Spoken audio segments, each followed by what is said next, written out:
we're gonna unbox Tempo V3.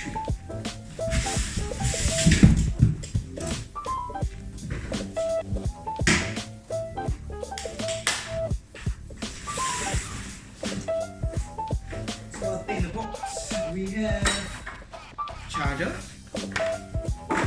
we have a foot pedal with a seat clamp mount, and we have a seat, definitely, for this. Okay, so right now I'm gonna fix it up, so give me a moment.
Okay, so this is how it looks like when the Tempo is fully fixed. Okay, so now we are about to move on to the first loop of the Tempo V3.